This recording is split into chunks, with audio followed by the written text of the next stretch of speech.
je ne suis pas là aujourd'hui en qualité de président des Yankees, je suis là en qualité de supporter de l'OM qui est tellement déçu au point d'en être désœuvré que je me dis que c'est le début de la fin d'un certain idéal.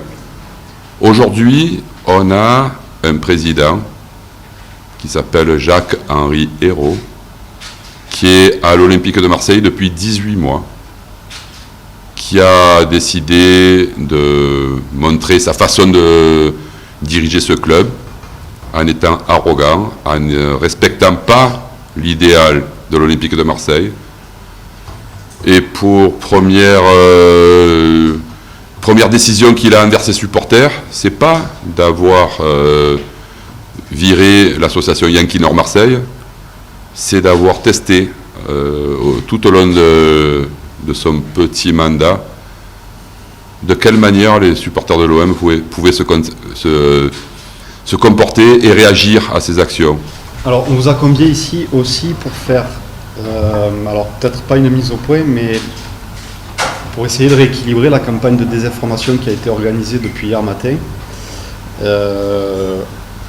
On lit des choses dans divers médias, les réseaux sociaux, j'en parle même pas, qui vont de date de 90 000 € à une double billetterie en utilisation d'une black card. Enfin, il y a quelqu'un qui a pris la parole dans la presse, on ne sait pas trop qui a fait un portrait et un statut des Yankees. Et on voudrait prendre un peu de temps ici pour vous expliquer la réalité des choses à travers les 2 courriers de l'Olympique de Marseille qui sont là, 2 courriers qui ont été transmis par voie d'huissier. Le premier, le 22 mai, qui notifiait la volonté de l'Olympique de Marseille de résilier la convention, selon Saint-Grief, en partant du principe qu'on ne serait plus une association de supporters reconnue sur le principe de la faute. Et pour motiver cette faute-là, ils ont exposé 5 griefs et nous ont proposé le lundi 28 mai de venir s'expliquer. Donc on y est allé. C'est là entre autres que Michel a posé la question à Hérault de savoir si c'était lui le problème ou si c'était l'association. La réponse d'Hérault a été extrêmement claire et pour le coup on lui a posé plusieurs fois, sa réponse a été la même plusieurs fois. Et donc on a reçu par notification d'huissier une nouvelle fois lundi la confirmation de la résiliation, mais cette fois pour 4 griefs. Il y en a un qui a disparu entre temps et je reviendrai un petit peu dessus. Je ne parle pas bien sûr de communication, je parle de choses qui sont écrites par la main d'un président et qui a été transmis par voie d'huissier à l'association Yankee Nord Marseille, qu'on soit bien d'accord. L'ensemble des échanges, en tout cas des éléments que je vais porter à votre connaissance, sont tous, absolument tous, documentés. Absolument tous. En mail, en SMS, en échange, en tout ce que vous voulez. On nous a reproché, donc sur ces 4 points, un enrichissement personnel et une tentative d'enrichissement personnel avec l'affaire Netflix, partant du principe qu'on s'était approprié une campagne marketing et de pub concernant la saison 2, en organisant un tifo qui serait à l'effigie de Netflix. Le tout dans le dos de l'OM, partant du principe qu'ils n'avaient pas été au courant, chose qu'ils ont confirmée dans ce courrier-là. Ils ont écrit noir sur blanc que ces services, je le cite, n'étaient pas au courant. Donc on a remonté l'historique de cet épisode-là. Les acteurs en présence sur cette affaire ont été Netflix, l'Olympique de Marseille, l'association Yankee Nord Marseille et dans une moindre mesure la mairie et la SAFIM. Donc cette campagne marketing organisée par Netflix, elle, est réelle, ça a échappé à personne, Depardieu devait donner le coup d'envoi. On a été approché par Netflix pour organiser un tifo. Leur volonté était que le stade soit, comme on le connaît depuis 30 ans, animé, festif, coloré. On a mis en relation immédiatement Netflix avec Jean-François Richard pour que eux puissent faire leurs affaires justement de marketing, de campagne, de vente de loges, de publicité et compagnie. Il y a eu des échanges là-dessus. On a eu des échanges avec la mairie qui nous ont demandé si un tifo était bien confirmé pour ce que la presse appelle l'affaire Netflix. Pour à la fin Netflix participer au financement de ce tifo-là et a fait des affaires avec l'Olympique de Marseille. Nous concernant, le process a été d'une transparence absolue. C'était un tifo à l'effigie de l'OM. Les logos, c'était la Coupe d'Europe, le symbole de l'OM, l'étoile, des couleurs bleues et blanches. C'est un tifo qu'on a vu pendant 30 ans.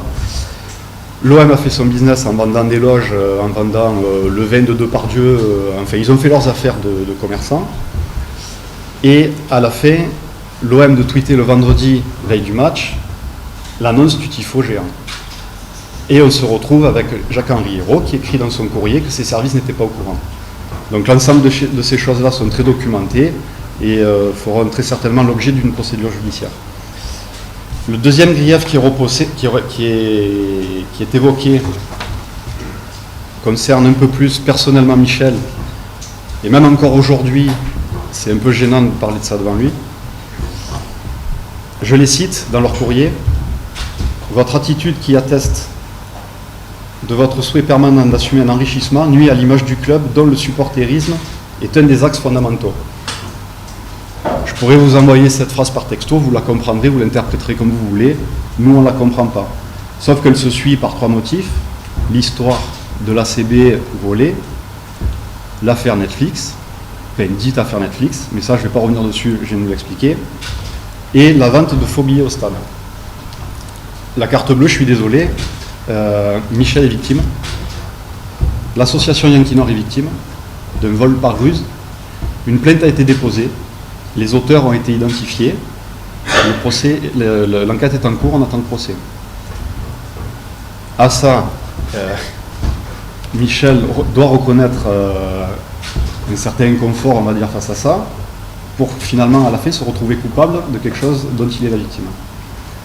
Et quant à la vente de faux billets dans le stade, il aura échappé à personne, vous journalistes, nous supporters, téléspectateurs, que cette année l'OM avait choisi de ne pas faire de billetterie en virage. Seuls les abonnés pouvaient aller voir les matchs en virage.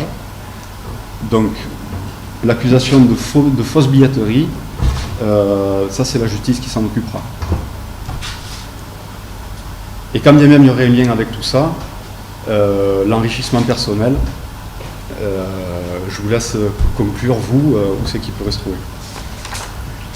La troisième et avant-dernière faute, qui concerne la vente des bracelets pour le match d'OM Lyon.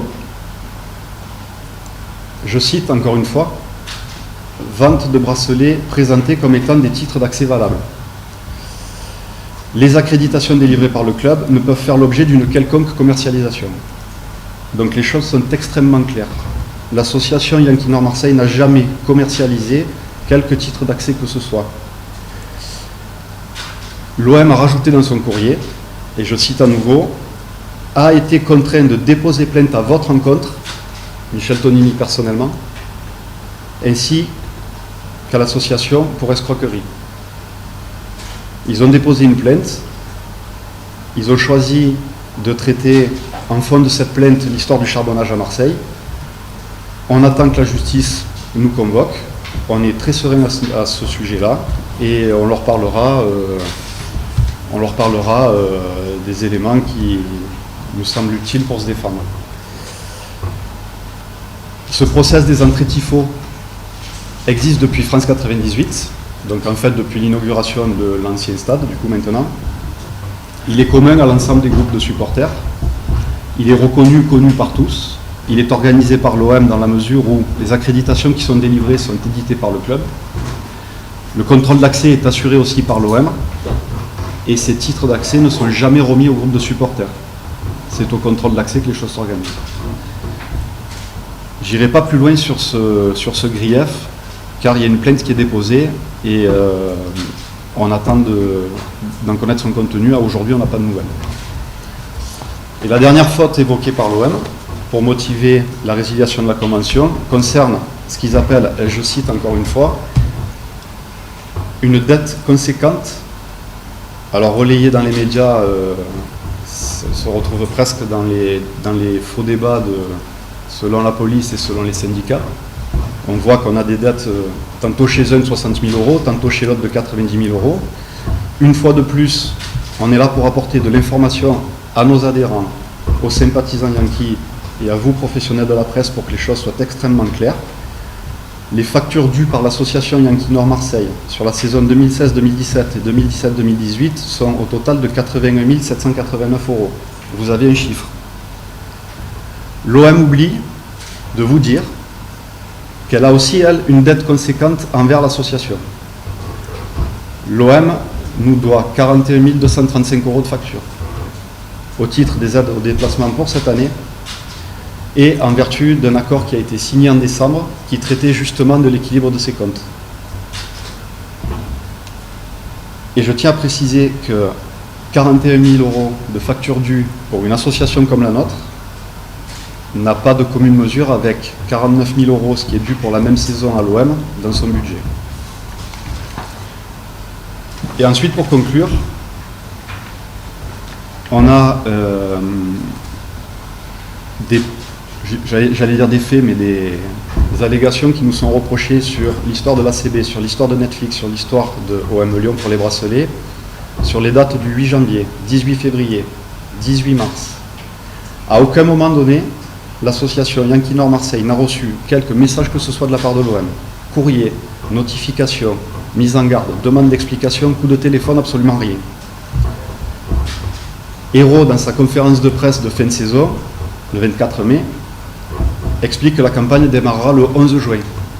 À cette date-là, on n'a toujours pas de notification de quoi que ce soit. On reçoit la notification de la résiliation de la convention lundi, avant-hier, date à laquelle ils ont commencé les réunions pour l'organisation de la campagne, qu'ils ont prolongé le mardi pour annoncer dans la presse aujourd'hui les modalités d'abonnement.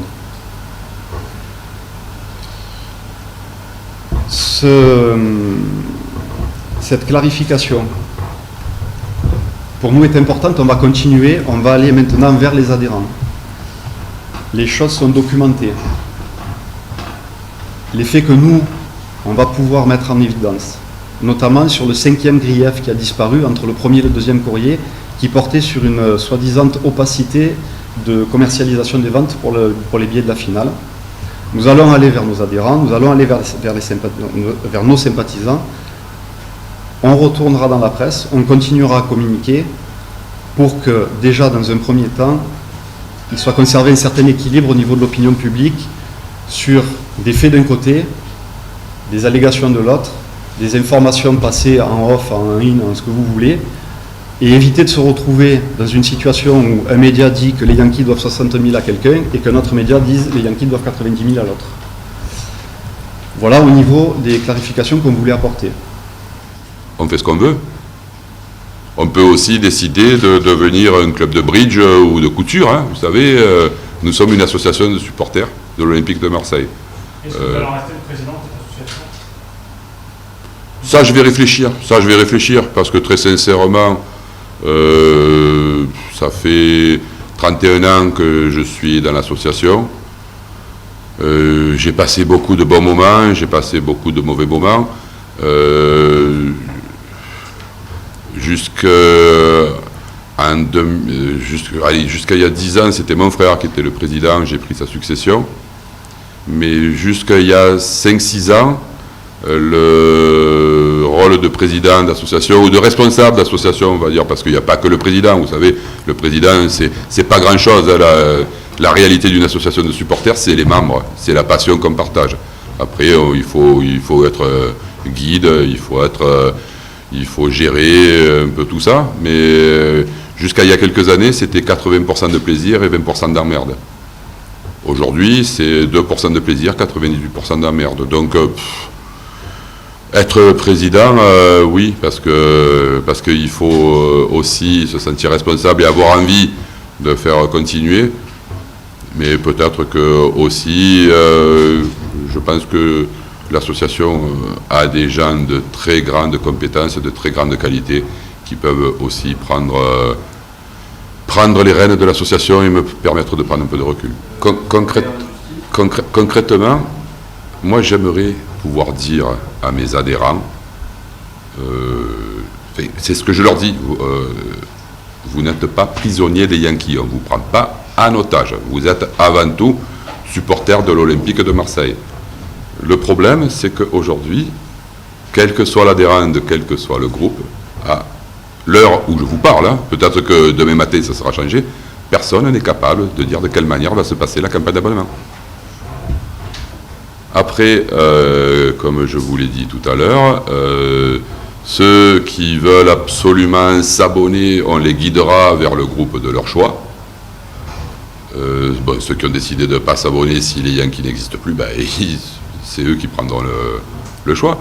Mais à cette heure, je ne peux pas donner le moindre indice de la manière dont ils peuvent s'abonner à l'Olympique de Marseille. Parce que l'Olympique de Marseille, dans l'interview que j'ai lue dans la province aujourd'hui par la voix de son DGA, Jean-François Richard, dit on, bien sûr, leur permettra de, etc. Mais, ok, ça reste toujours quelque chose de très vague. Mais juste pour que vous compreniez quand même que ce n'est pas une guerre Jacques-Henri Hérault, Michel Tonini, c'est une guerre Jacques-Henri Hérault contre tous les gens que vous voyez là. Parce que c'est eux qui sont victimes. Au bout du compte, c'est eux qui sont victimes. Ils sont pris en otage par l'Olympique de Marseille, et même si l'Olympique de Marseille essaye de faire croire que c'est les Yankees qui prennent en otage leurs supporters, c'est totalement faux. Ils sont libres d'aller où ils veulent, mais tous sont Yankees depuis très longtemps. Ils partagent leur idéal de supporters au travers de l'idéal qu'on a réussi tous à partager tous ensemble. Et ce que Jacques-Henri Hérault est en train de faire, c'est de détruire cet idéal au profit d'une volonté de transformer l'OM en Euro Disney. Et c'est ça qui est vraiment triste.